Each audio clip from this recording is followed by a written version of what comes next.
Yeah, yeah.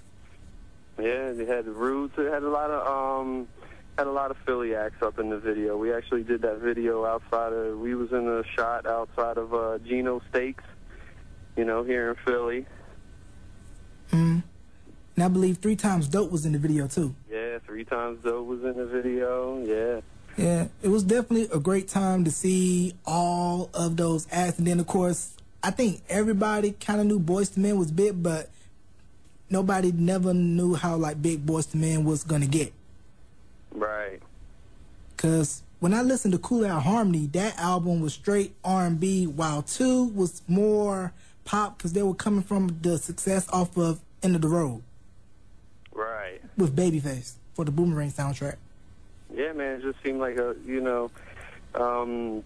were right there, man. We were right there, and it would have been a real good look for us to come out and release something because, you saw how Backstreet and NSYNC, took off at the time, man, and all we needed to do, man, was just release that one single, man, and get it going, and it just never happened, man.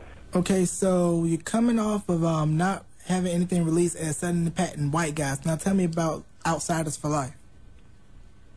Well, coming off of Biv 10 thing, we straight off of Biv 10, because of creative differences, we parted ways with Biv, and Boyz II Men ended up having a situation with Sony. They did that song with Mariah Carey, One Sweet Day.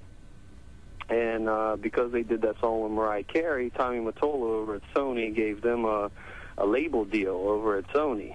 And, Boyz II Men, we've been real tight with Boyz II Men since the beginning. They always had us in the back of the mind. And when they got that label deal, they called us over and signed us to Stone Creek and moved us all up to Philly and started recording the album and stuff. You remember they had they released the one artist, Uncle Sam. He had the song, I Don't Ever Want to See You Again. He had that one song. They released that one song. It actually went platinum. And for some reason, the label ended up going under, and everybody that was signed underneath the label ended up losing their deal. So there we got caught in another situation where, getting ready to release an album and never happened. And from there, me and my brother, we ended up staying up here in Philly. Everybody else went back home to Virginia.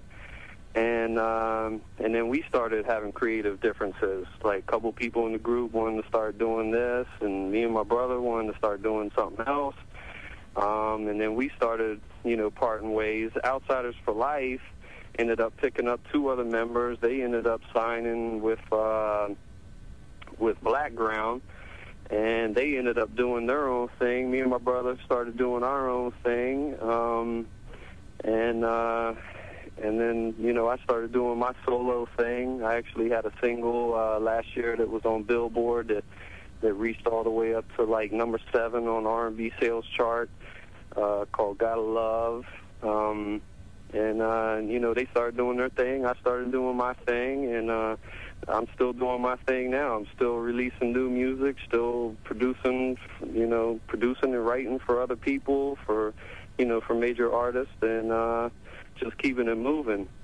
Now, what is it about Virginia? I mean, there's something in the water. You have, the list goes on and on. Timberland, Missy, need I say more, Neptunes. It must be something within the whole Chesapeake, Tidewater, Hampton Roads area that makes Virginia unique. Yeah, I don't know what it is, man. I don't know what it is. Yeah, you're right. It's something in the water. I'll tell you a funny story, though. There's a studio down in Virginia that is a studio now that Timberland records out of, the Neptunes record out of. We were actually the first major recording artist to record out of that studio. It's a studio called Master Sound. We were actually the first major artist to record out of that studio. I think the Neptunes, if I'm not mistaken, I think the Neptunes actually bought it now. But we were the first major artist to record out of that studio. Now you got the Neptunes, you got Missy, you got Timberland recording out of there, it was kind of like, you know, sudden impact. The white guys kind of like started a trend down there. Mm-hmm. Everybody else capitalized off of it, you know, and you know, we just never got that chance, you know. Right, and I forgot to mention that Teddy Riley had a studio, the Future Studios, out in Virginia Beach. Yeah, we worked with Teddy on some stuff. That's actually what got us the deal with Boys and Men. We worked with a guy named Leon Silvers down there that, I don't know if, you know, you remember the Silvers back in the 70s, but he was working with Teddy Riley at the time. We did 4 songs with him that actually got us the deal with Boys to Men with Sony, because he was working with Teddy Riley. He was doing some songs with New Kids. He was doing some songs with Blackstreet and stuff. So, yeah, we were up in the studio with Teddy and went that whole route down there in Virginia Beach, and, you know, nothing ever blossomed from it, man. Right, so what was the process like of working with Teddy, like as far as his production method? Well, we never actually was in the studio actually recording with him. We would just get like tracks from him and then record the songs on our own with his tracks. So we never got that chance to actually be in the studio with Teddy and, you know, see how he did his creative. You know, we did some writing sessions, and he was crazy on the writing, man. You would come up with like 10,000 parts to a song, and he would break everybody up into different rooms, and, you know, we would start writing some stuff. He'd come in the room, you know, and say, you know, what you got here, and, you know, he'd say, okay, I like this, I like that, you know, scratch this, scratch that. But we never got a chance to actually get into the studio and record with Teddy, though. Mm-hmm. And now, fast forward to the late 90s, early 2000s with teen pop phenomenon with Backstreet Boys and NSYNC. Do you think that pretty much Dennis Pop and Max Martin all the way out in Sweden was listening to American R&B and just decided to water it down to make it more pop accessible? Yeah, I mean, it just, you know, they did their thing, man. They came off nice with the whole pop thing. They went overseas.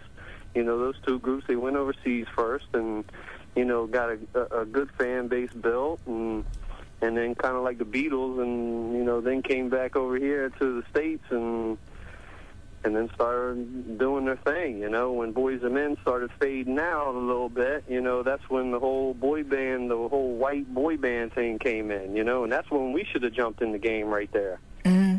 We should have jumped in the game right there before everybody else, but it just never happened, man. It just never happened. Right, because there was one cut that the Backstreet Boys did for the Booty Call soundtrack called If You Stay, which samples Can't Turn Away by Sylvia Stapleton, which was used by Junior Mafia for Get Money.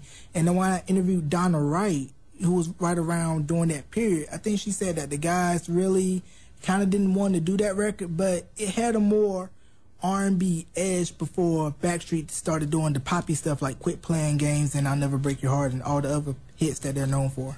Mm-hmm. And everything. So as far as musical influence, who would you say is out there, somebody that's out there today that says like, man, I want to step my game up so that I can be like, you know, this person musically? Oh, man, there's so many people out there, because I just love music, you know what I mean? I just love music. I don't think I could just narrow it down to like one or two people, you know. I mean, you got people out there right now that are just, you know, doing their thing. You got Jamie Foxx, you got Avant, you know, you got people out there. I can't really narrow it down to like one or two people because I just love every kind of music, you know what I mean? Yeah, I agree with you on that. And I believe Jamie Foxx's debut album, Peep This, was pretty much slept on. Yeah.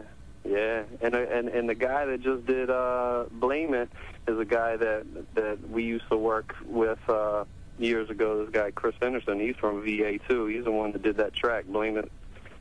Oh, okay. That's definitely a good look right there. He's down from VA, too. All right. And also, what projects you have going on now? Any new material or any CDs that the people should be looking out for?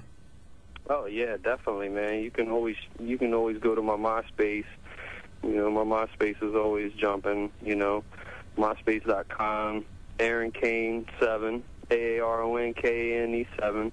You know, always got stuff. I'm working on stuff right now for some major artists. I got this production company called Tava Entertainment.